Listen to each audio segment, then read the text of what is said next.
यूं ही नहीं मैं ऋषभ पंत कहलाता हूँ। Hello and a very warm welcome to Sports Nest. मैं हूँ आपके साथ श्रद्धा पांडे। आपने बिल्कुल सही सुना।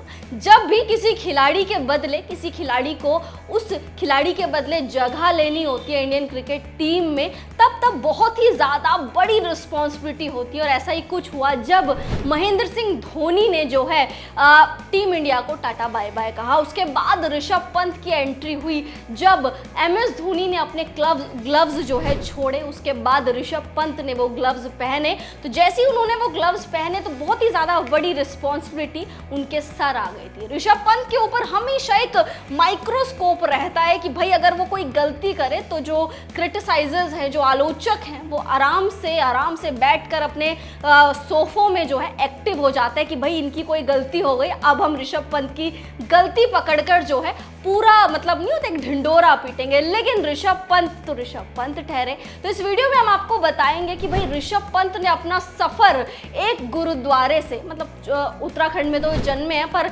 दिल्ली आके कैसे उन्होंने एक गुरुद्वारे में शरण लिए, गुरुद्वारे में रहे, उसके बाद इंडियन क्रिकेट टीम तक का सफर, उसके बाद गाबा की वो ऐतिहासिक इनिंग, सारी चीजें बताएंगे आपको इस वीडियो में। तो एंड तक हमारे साथ बने रहिए, क्योंकि आप जानते हैं ऋषभ पंत एक ऐसा चमचमाता हुआ सितारा है जिसने एक प्रेजेंट टाइम में सभी के मन में जो है, सभी के दिलों में राज कर लिया है। भले ही अभी DK से थोड़ा सा पीछे हो, अभी मतलब T20 वर्ल्ड कप प्लेइंग 11 में उनके इतने ज़्यादा आसार नहीं बन रहे हो, लेकिन फिर भी इस सितारे ने देखिए दिल में, सभी के दिलों में घर ज़रूर कराया। और इसीलिए मैंने स्टार्टिंग में भी कहा था कि भाई यूं ही नहीं मैं ऋषभ पंत कहलाता हूँ। एक राज्य से दूसरे राज्य भटके। उत्तराखंड में पैदा हुए ऋषभ पंत के पिता एक टीचर थे। उन्होंने बेटे को क्रिकेट में नाम कमाने के लिए दिल्ली भेजा। ऋषभ के साथ उनकी माँ भी दिल्ली आई। रहने को कोई जगह नहीं थी, इसलिए दोनों ने मोती बाग के गुरुद्वारे में शरण ली। देश को एक से बढ़कर एक क्रिकेटर देने वाले सोनेट क्लब के तारक सिन्हा ने ऋषभ पंत को क्रिकेट सिखाई, लेकिन दिल्ली में मौके नहीं मिले थे, इसलिए उन्होंने उसे राजस्थान जाने को कहा। लेकिन वहाँ जिस एकेडमी से वो खेलते थे वहाँ उन्हें बाहरी बताकर निकाल दिया गया। थके हारे पंत फिर वापस दिल्ली आए। यहीं से एक नई कहानी, एक नई सफ़र की शुरुआत हुई। इसमें कोई दो राह नहीं है कि दिल्ली आने से राजस्थान ने कितना बड़ा नगीना खो दिया और कितनी बड़ी गलती कर दी थी। अंडर 19 का चमकीला सितारा। 2016 में पंत भारतीय अंडर 19 का हिस्सा थे। उन्होंने नेपाल के खिलाफ टूर्नामेंट का सबसे तेज अर्धशतक लगाया, जो कि था केवल 18 गेंदों में, और उसके कुछ ही दिन बाद शतक भी ठोका। उसी दिन IPL में दिल्ली कैपिटल्स से पहला कॉन्ट्रैक्ट मिला। 10 लाख की बेस प्राइस वाले इस खिलाड़ी पर 1.90 करोड़ की फाइनल बोली लगी। आगे चलकर घरेलू क्रिकेट में रणजी ट्रॉफी में सबसे तेज शतक लगाने का कमाल किया, साथ ही 13 शतक भी ठोका।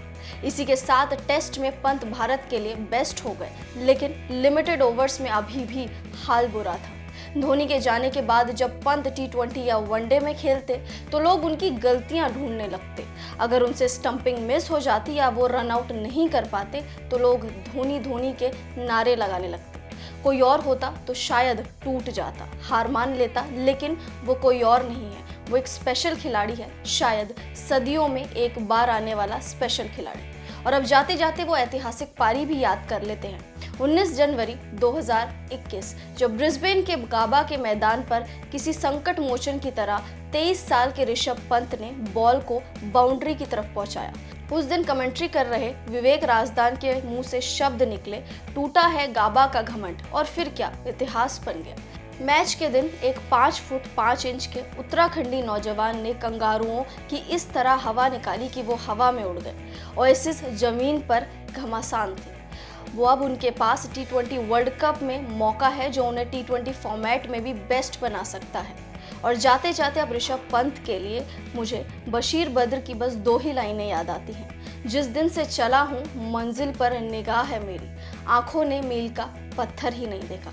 अब उम्मीद करते हैं कि ऋषभ पंत अपनी जगह T20 वर्ल्ड कप 2022 में भी ऐसी बनाएंगे जैसे उन्होंने टेस्ट में बनाई है। ऋषभ पंत का प्रदर्शन। चलिए अब ऋषभ पंत का टेस्ट, ODI और T20 तीनों ही फॉर्मेट में प्रदर्शन देख लेते हैं। उन्होंने 31 टेस्ट खेले हैं जिसमें उन्होंने 2,1203 रन बनाए हैं। ओडीआई में उन्होंने 27 ओडीआई खेले हैं जिसमें उन्होंने 840 रन बनाए हैं। टी20 की बात करें तो उन्होंने 62 टी20 खेले हैं जिसमें उन्होंने 961 रन बनाए हैं।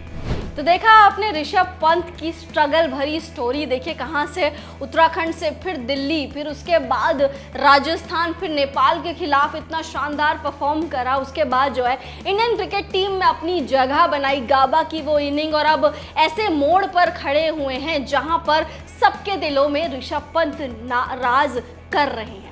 अब कमेंट्स के जरिए आप भी ज़रूर बताइए कि आपको ऋषभ पंत की ये कहानी कितनी ज़्यादा पसंद आई और कितना ऋषभ पंत के फ़ैन हैं आप। देखिए मैं तो बहुत बड़ी फ़ैन हूँ, दिल से मैं चाहती हूँ ऋषभ पंत जो है पाकिस्तान के खिलाफ प्लेइंग 11 में उतरे। अब देखते हैं क्या कुछ सिनेरियो बनते हैं। देखिए वो तो कैप्टन साहब और हमारे जो कोच साहब है वो ही डिसाइड करेंगे कि उनकी जगह यानी ऋषभ पंत की जगह प्लेइंग 11 में बनेगी या नहीं बनेगी। फिलहाल इस वीडियो में इतना ही। कमेंट्स के जरिए ज़रूर बताइए आपको एक कहानी हमारी कैसी पसंद आई। साथ ही साथ हमेशा की तरह अगर आपको ये वीडियो पसंद आती हो तो यार वीडियो को अपना प्यार दीजिए। ऋषभ पंत के फैन हैं आप, चुप कैसे बैठेंगे, वीडियो को अपना प्यार दीजिए। और अगर आपने अभी तक स्पोर्ट्स नेस्ट चैनल को सब्सक्राइब नहीं करा है, क्या कर रहे हैं यार, जल्दी से जल्दी सब्सक्राइब कर दीजिए।